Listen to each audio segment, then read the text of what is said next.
Mary Mac Bakehouse has started a newsletter. To subscribe, just go to marymacpodcast.com and enter your email address.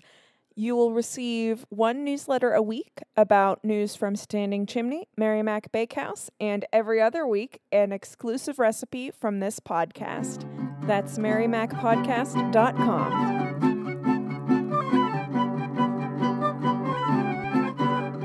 Hello and welcome to In the Kitchen with Mary Mac.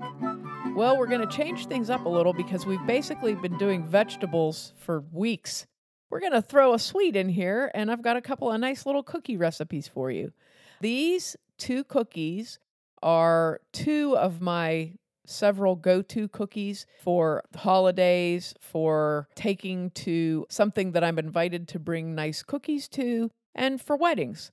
These are nice cookies for taking to a wedding or holiday because they're small. Both of these cookies are typically about 1.5 inches in diameter. You can make them bigger if you want to, but that's the typical size for them. They're just a nice small cookie. You don't get a ton out of a batch, so if you're taking them somewhere and they want several dozen cookies, you have to make a bunch of batches.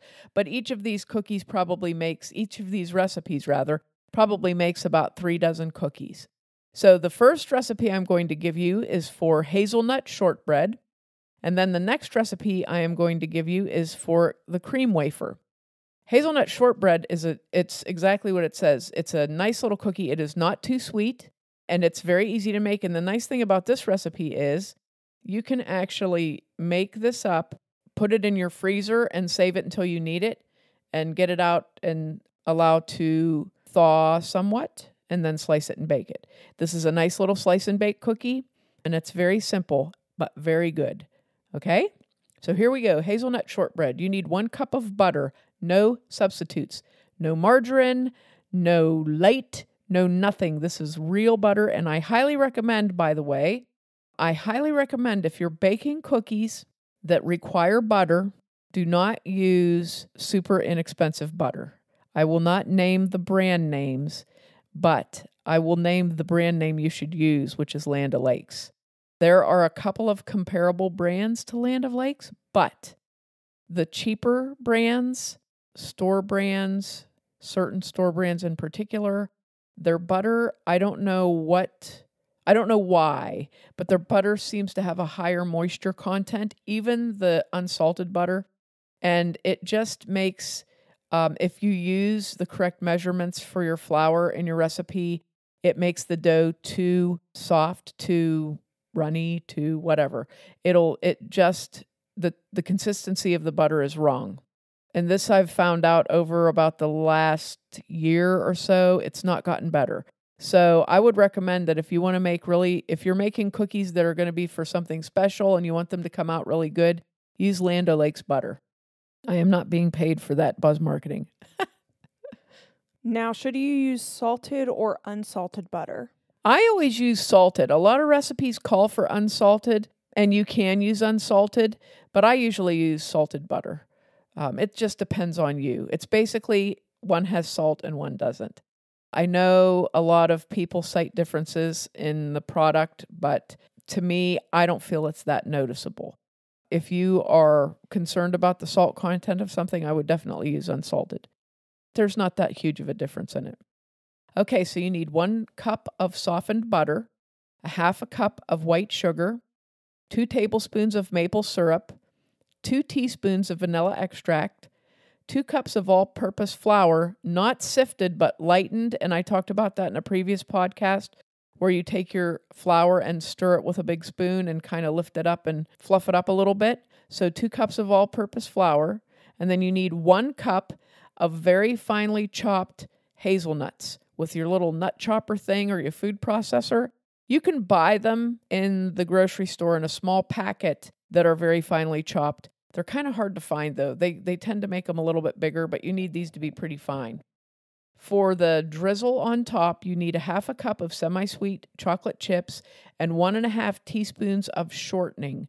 Only shortening, not butter or margarine or oil. You have to use shortening in the drizzle. So that is your ingredients.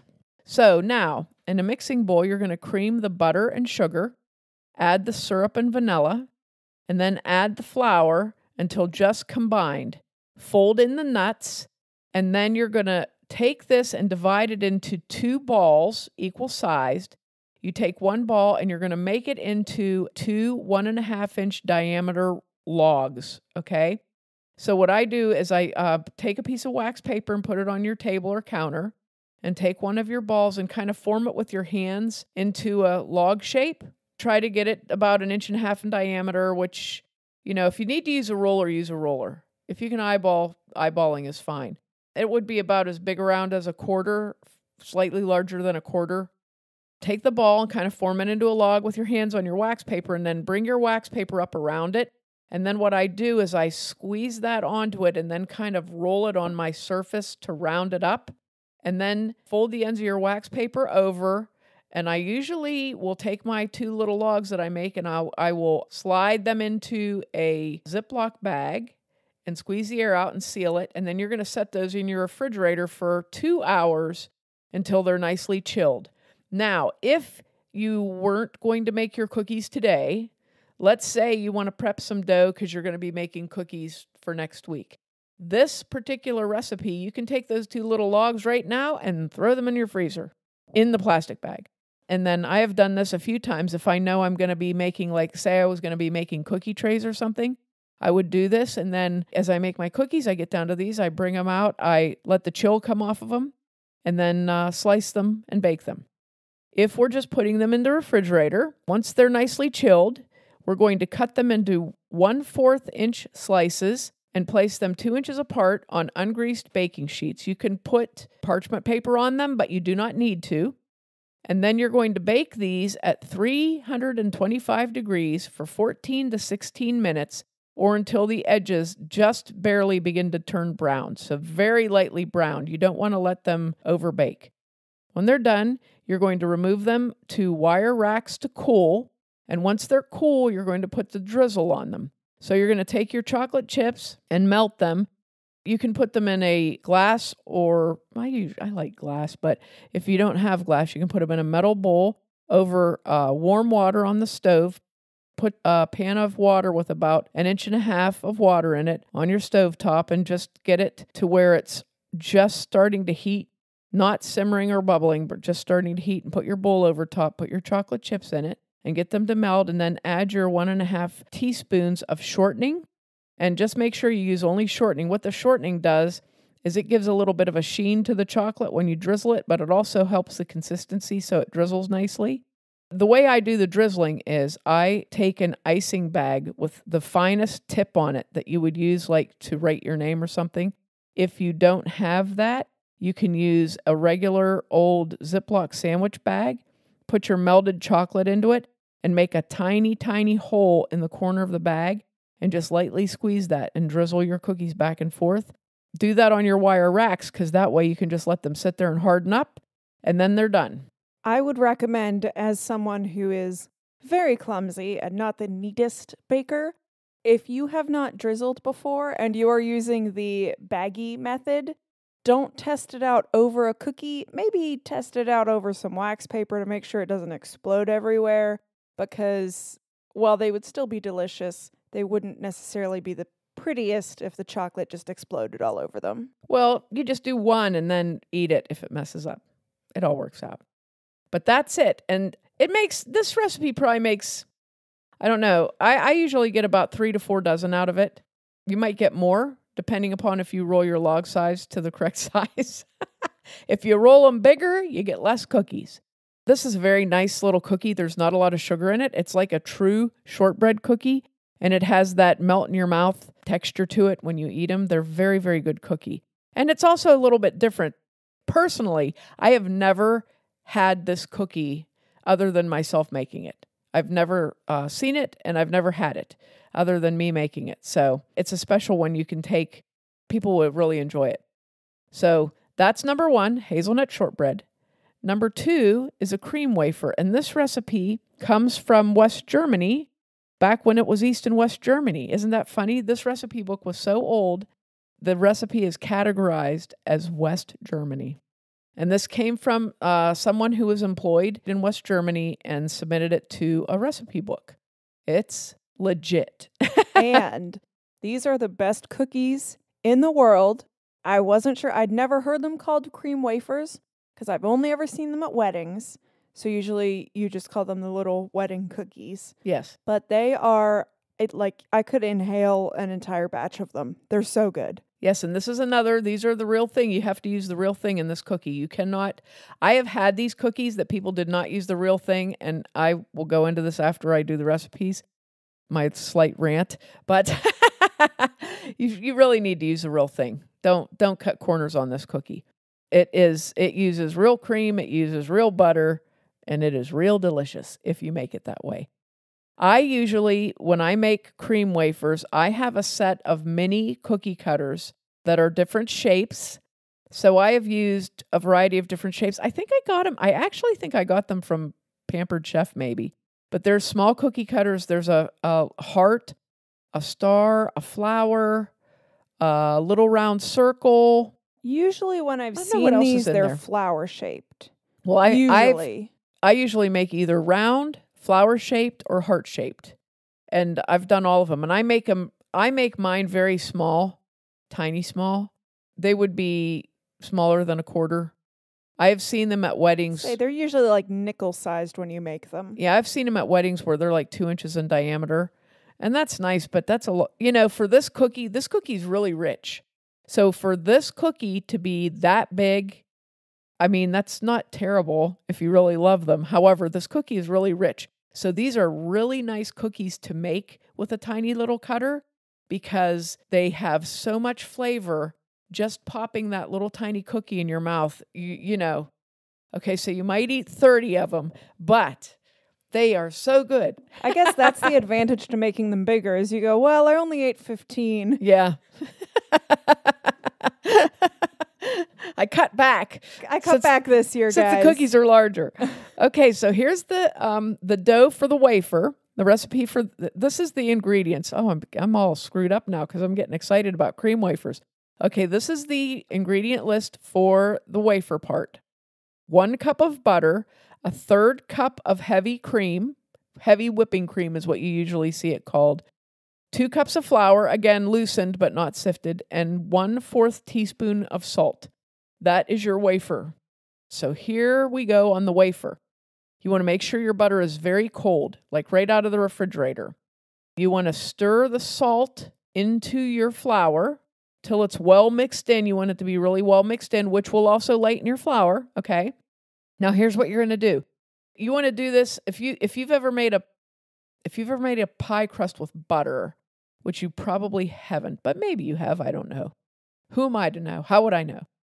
You want to take your butter and you want to cut it up into little pieces. And what I usually do with this is I take my big knife and I split my stick of butter in half. And then when it's both halves laying down, I cut those in half and then I cut them up into little squares. Once you do that with your butter, slide that into your bowl, and then you're going to add your flour into that, and you want to cut it in with either a pastry cutter or a fork or however you're most comfortable doing that until it's really, really well cut in. Now, I have a question here because there is a trick that I've used when making scones because you have to use super cold butter and cut it in.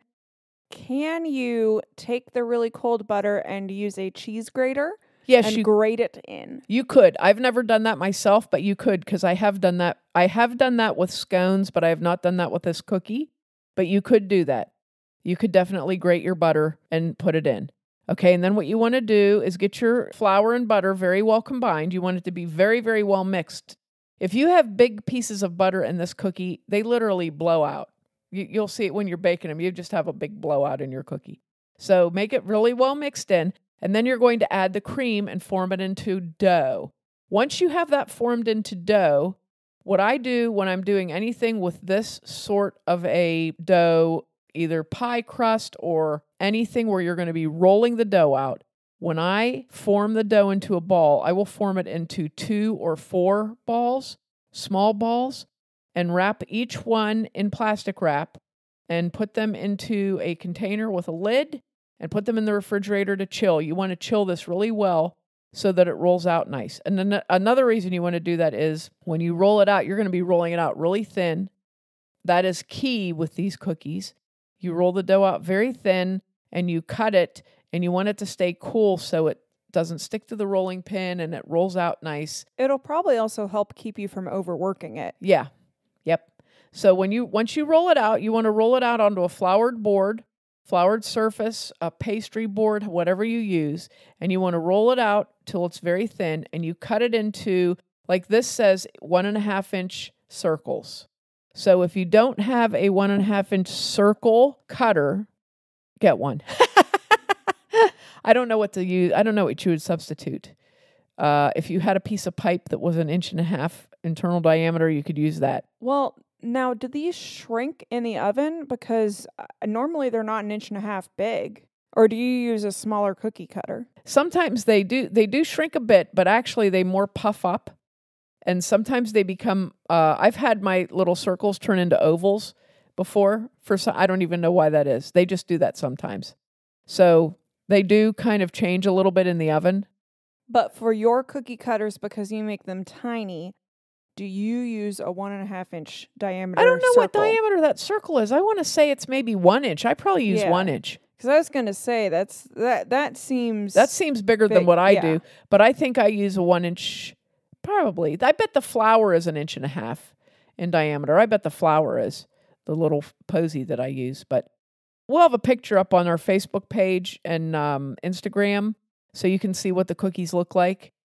You know, you'll get an idea there. You'll recognize them when you see them, because it's the classic cookie that you always see at wedding receptions.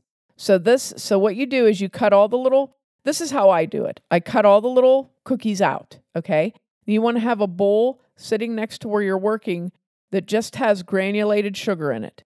When you cut them, once you get the whole sheet cut out, take all those little things and dip them into the granulated sugar that you have there. Both sides? Both sides. Put them onto your baking sheet. And I would line my baking sheet. This cookie, you want to line your baking sheets with parchment paper. Dip each cookie into the sugar. Put it onto the parchment-lined baking sheet. And then you want to prick the top with a fork about 4 times, kind of like looking like a cracker. And you're going to bake these at 375 for 7 to 9 minutes. And what I typically do is set my timer for 7 minutes and then check 8 minutes and check. And you'll notice when they're baking, they'll just start to puff up and you'll see layers start to form on them. And you don't want them to get very brown. You want them to be very lightly golden on the bottom edge when they're done. So typically what I'll do is just take and pick one up real carefully and check the bottom of it. And then they puff up. They'll puff up a good bit. It's really crazy the way these bake. And then when they're done, you want to take them out and cool them on cooling racks. And what I do, as they cool, I match up the cookies because they don't stay perfectly round or perfectly flower-shaped or perfectly heart-shaped or whatever. So I take and match up 2 cookies that are the same bottom to bottom. Because when you fill them, you want the bottoms to be on the inside, okay?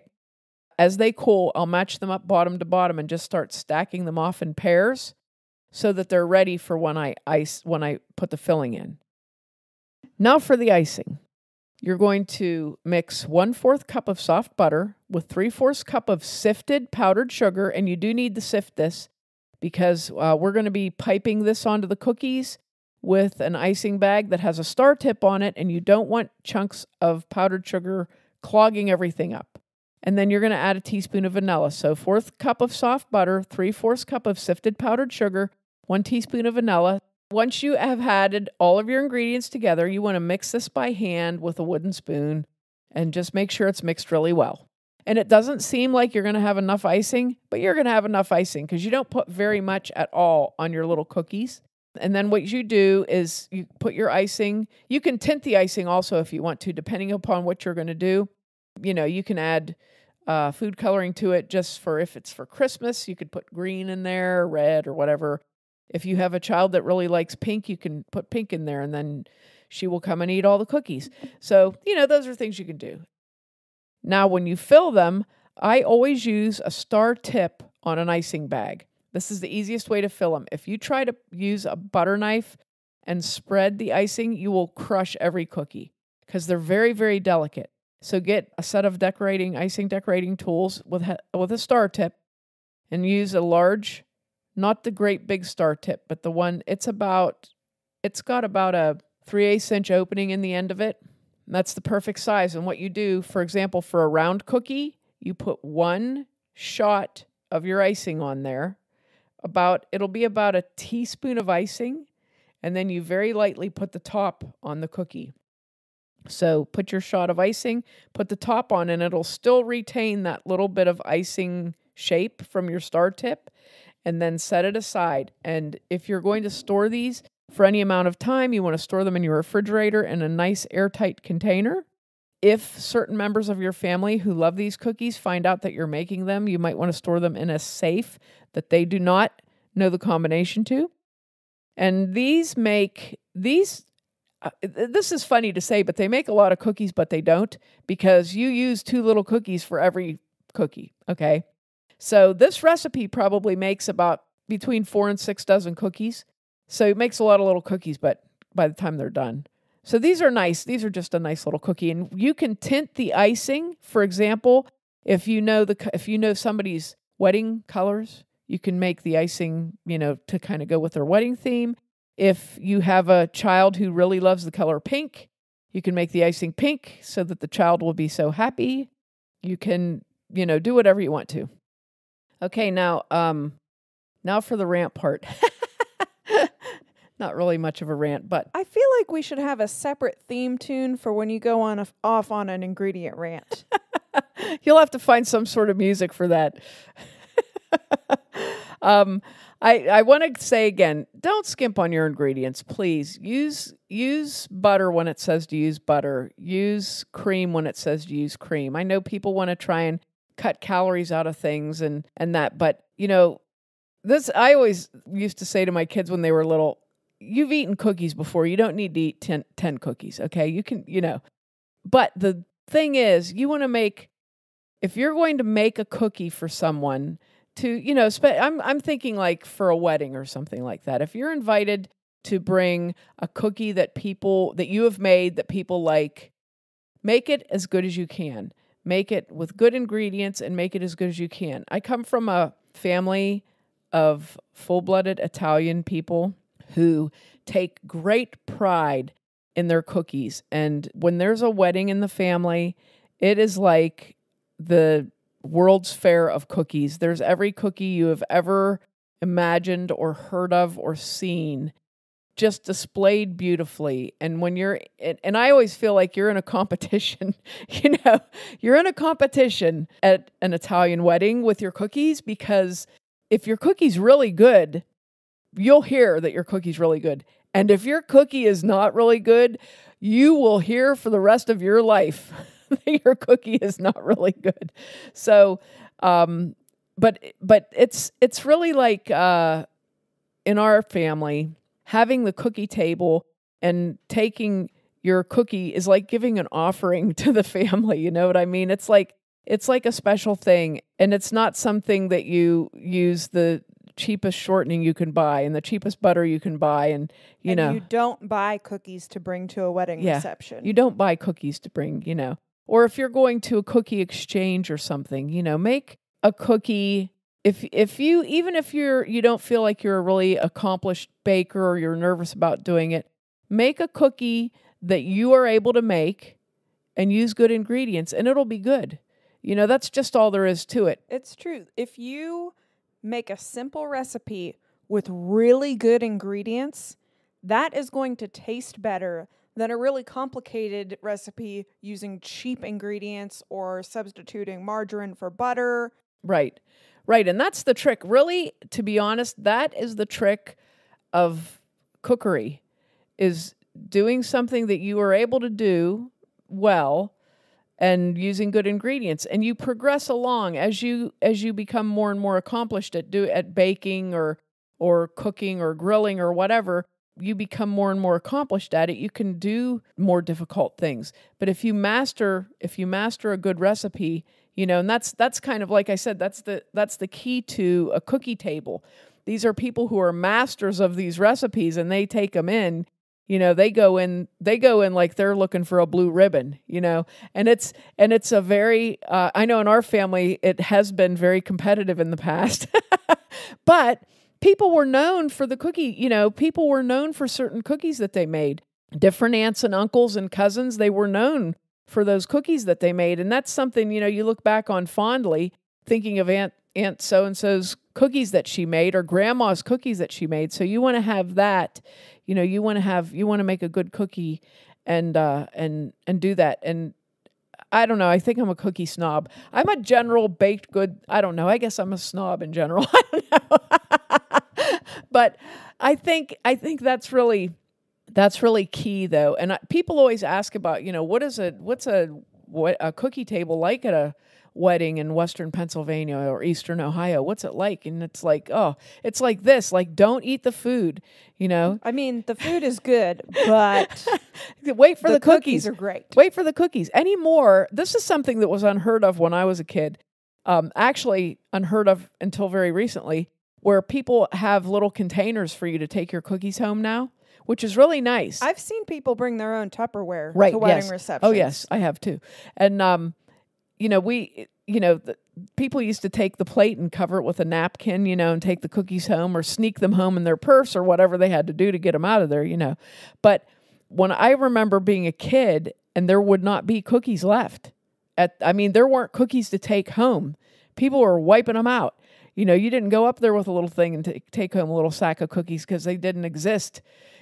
Because people waited. They were waiting for that. They were waiting for those cookies. And I feel like I should point out for listeners who are not in Western Pennsylvania and Eastern Ohio, the cookie table is not a replacement of a wedding cake. You have a wedding cake and a cookie table. Actually, usually like 3 long tables covered in 48 different kinds of cookies. It's not a whole bunch of different, like my version of chocolate chip cookies, my aunt's version of chocolate chip. There are every kind of cookie you could possibly imagine, maybe like 4 dozen of each, and then they can like refill, or like 2 dozen, but it's in addition to the wedding cake. But it's better than the wedding cake usually. I'm just going to say that in our family, if you did bring chocolate chip cookies to a wedding, you would be slandered. They would be like, God, chocolate chip cookies, cheese. What are you, lazy? So, but one of these days, here's what I'm trying to do too. We were going to bring this up, and this will probably turn up in a newsletter later, but we've done several cookies on here. I try to do a few cookies a year, and what I want to do is kind of give these cookie recipes that if you ever did want to have a cookie table for some reason, you could go to our podcast and find a lot of cookies that are cookie table cookies. Even though I've done a few that are, marginal, probably about almost everything I can think of that I've done would be considered a cookie table cookie. I'll make a playlist on SoundCloud because we have playlists for like the breakfast foods, lunch and dinner, side dishes. I'll make a cookie playlist compiling all those episodes, and we can put out something in a newsletter as well. Also, we forgot to mention, when you have a cookie table, when you're making a cookie to bring something, or if you are the person having the event and you want people to bring cookies, don't ask people to make 12 kinds of cookies. Right. Everybody brings 1 or maybe 2 things that they are like is their specialty. You don't ask somebody to make every single kind, because that's just cruel. Right. And you can do like if you would like to have a cookie table in an event and you wanted to do something like that and say, I would approach people like this and say, what cookie do you like to make? What is your favorite cookie to make? Because that gives them a little bit of relief instead of going up to them and saying, I want you to make lady fingers. Oh, yeah. Or something, Some things are very, very difficult. And if you're not like a very accomplished baker, you might not feel comfortable making that. Right. Or you might have something, well, I can make all of these things, but my favorite thing to make is this. Right. And if, like the same thing with a cookie exchange, if you're invited to a cookie exchange, pick a cookie that you're really good at that impresses, and don't buy your cookies at a store to exchange them, because the other people who went to the trouble of baking them, I don't even know what they'll do to you. And I'm going to say this as well, because you can buy really good cookies, but yeah, make your own. But if you're running late last minute and you have to buy cookies to bring somewhere, please don't buy those things that are basically all powdered sugar and just fall apart in your hands. We all know the cookies that I'm talking about, those white powdery things with the terrible icing and sprinkles. Yes. And cookies are fun to make. They're not that difficult to make unless you make a really difficult cookie, like those cookies that look like peaches and strawberries and stuff, but they're actually a cookie. Now those, I had a couple of aunts that used to make those. Artists. They were like what's an Italian artist I can think of? They were like the Da Vinci of cookies. My one aunt made these strawberries, and they looked like real strawberries, and she even put little plastic leaf things on the top of them, and they were just adorable. I don't think I ever ate one because I was so enthralled with how gorgeous they were, but they were a little cookie. So, there's some complicated ones out there, which I don't make. I don't make those. I have to tell you what I did years ago. I started only making cookies that I actually like myself, because I thought, what's the point of me making cookies that I don't like? Because guess who's going to end up eating them? Me. And I'm not going to want to eat them because I don't like them. I only make cookies I like. And I like about 40 different kinds of cookies. But we'll keep adding every once in a while. We'll put more cookie recipes on and get you to where you have a nice selection of cookie table cookies to use if you ever need a cookie table cookie cacophony. And if you're not in a part of the country that has cookie tables, or if you've never heard of one, definitely have a cookie table at your next big event, because it is great. I highly recommend it. Everyone enjoys a cookie table. People talk about them like it's really actually funny to hear people that have never... I've been at weddings that people have never seen a cookie table, and they are at this wedding like from out of state, and they're just overwhelmed. They don't know what to do, I mean, it's just wild. I've probably told this on the podcast before. I'm not sure, but we went to my cousin's wedding, and my husband had never been to a big Italian wedding, and I said, don't eat the food. We went in, don't eat the food. And he goes, what do you mean don't eat the food? And I said, don't eat the food. Save it for the cookie table. And he goes, well, I'm going to eat the food. And I'm like, I'm not eating the food. We went into the hall, and there were about 4 to 5 8-foot long tables going down through the middle of the hall, covered. This was the cookie table setup.